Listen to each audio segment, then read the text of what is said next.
Friends, ಅಸ್ಸಲಾಮು ಅಲೈಕುಮ್. ಇವತ್ತು beans ಮತ್ತು ಆಲೂಗಡ್ಡೆ ಪಲ್ಯ ಹೇಗೆ ಮಾಡೋದಂತ ನೋಡೋಣ ಬನ್ನಿ. ನೋಡಿ ಫ್ರೆಂಡ್ಸ್, ಬೀನ್ಸ್ ಮತ್ತು ಆಲೂಗಡ್ಡೆ ತೊಗೊಂಡಿದ್ದೇನೆ. ಪೀಸ್ ಮಾಡಿ ಚೆನ್ನಾಗಿ ವಾಶ್ ಮಾಡಿ ತೊಳ್ಕೊಬಂದಿದ್ದೇನೆ. ಅದಕ್ಕೆ ಬೇಕಾಗುವ ಸಾಮಗ್ರಿಗಳು: ಒಂದು ಟೊಮೆಟೊ, ಒಂದು ಈರುಳ್ಳಿ, ಒಂದು ಹಸಿಮೆಣಸಿನ್ಕಾಯಿ, ಸ್ವಲ್ಪ ಕರಿಬೇವು ಸೊಪ್ಪು, ಒಂದು ಅರ್ಧ ಕಾಯಿ ತುರಿ. ನೋಡಿ ಫ್ರೆಂಡ್ಸ್, ಗ್ಯಾಸ್ ಸ್ಟವ್ ಆನ್ ಮಾಡಿ ಬಾಣಲಿ ಇಟ್ಟಿದ್ದೀನಿ.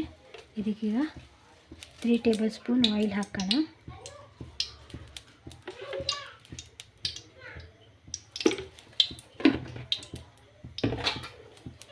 ಹಸಿಮೆಣಸಿನ್ಕಾಯಿ ಹಾಕ್ಕೊಳ್ಳೋಣ. ಆಮೇಲೆ ಕರಿಬೇವು ಸೊಪ್ಪು ಹಾಕ್ಕೊಳ್ಳೋಣ. ಚೆನ್ನಾಗಿ ಫ್ರೈ ಆದಮೇಲೆ ಇದಕ್ಕೀಗ ಆನಿಯನ್ ಹಾಕ್ಕೊಳ್ಳೋಣ.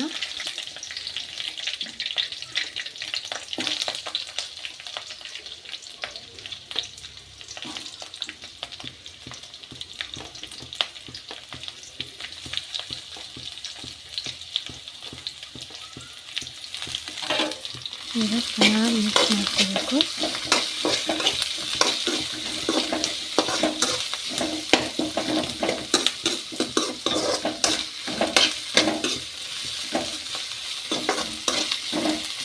ಇದೀಗ ಸ್ವಲ್ಪ ಫ್ರೈ ಆಗಲಿ.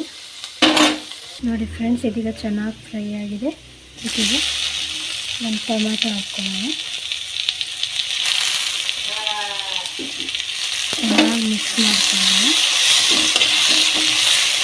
ಇದಕ್ಕೀಗ ಒಂದು ಸ್ವಲ್ಪ ಉಪ್ಪು ಮತ್ತು ಒಂದು ಅರ್ಧ ಟೇಬಲ್ ಸ್ಪೂನ್ ಅರಿಶಿನ ಪೌಡರ್ ಹಾಕೋಣ.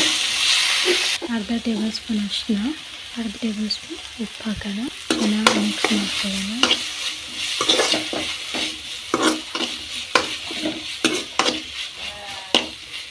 ಒಂದು ಸ್ವಲ್ಪ ಚಿಲ್ಲಿ ಪೌಡ್ರ್ ಹಾಕ್ಕೊಳ್ಳೋಣ. ಚೆನ್ನಾಗಿ ಮಿಕ್ಸ್ ಮಾಡ್ಕೊಳ್ಬೇಕು. ಇದೀಗ ಚೆನ್ನಾಗಿ ಫ್ರೈ ಆಗಿದೆ. ಇದಕ್ಕೀಗ ನಾವು ಆಲೂಗಡ್ಡೆ ಮತ್ತು ಬೀನ್ಸ್ ಹಾಕೋಣ. ಚೆನ್ನಾಗಿ ಮಿಕ್ಸ್ ಮಾಡ್ಕೊಳ್ಳೋಣ.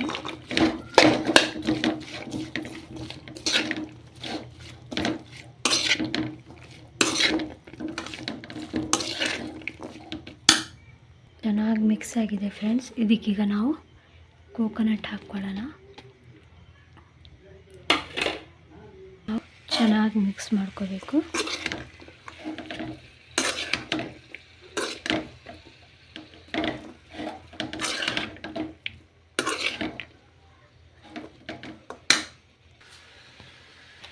ಇದಕ್ಕೀಗ ಸ್ವಲ್ಪ ನೀರು ಹಾಕ್ಕೊಳ್ಳೋಣ. ಆಲೂಗಡ್ಡೆ ಮತ್ತು ಬೀನ್ಸ್ ಬೇಯಬೇಕಲ್ಲ, ಅದಕ್ಕೊಂದು ಸ್ವಲ್ಪ ನೀರು ಹಾಕ್ಕೊಂಡು ಚೆನ್ನಾಗಿ ಮಿಕ್ಸ್ ಮಾಡ್ಕೊಳ್ಳಿ. ಮೀಡಿಯಮ್ ಫ್ಲೇಮ್ ಮಾಡಿ 5 ನಿಮಿಷ ಕ್ಲೋಸ್ ಮಾಡಿರೋಣ. ಫ್ರೆಂಡ್ಸ್, ಎಷ್ಟು ಚೆನ್ನಾಗಾಗಿದೆ ಪಲ್ಯ ರೆಡಿಯಾಗಿದೆ. ನೀವು ಕೂಡ ಮನೆಯಲ್ಲಿ ಟ್ರೈ ಮಾಡಿ, ತುಂಬ ಟೇಸ್ಟ್ ಆಗುತ್ತೆ. ನೋಡಿ ಫ್ರೆಂಡ್ಸ್, ಪಲ್ಯ ರೆಡಿಯಾಗಿದೆ. ನೀವು ಕೂಡ ಮನೆಯಲ್ಲಿ ಟ್ರೈ ಮಾಡಿ.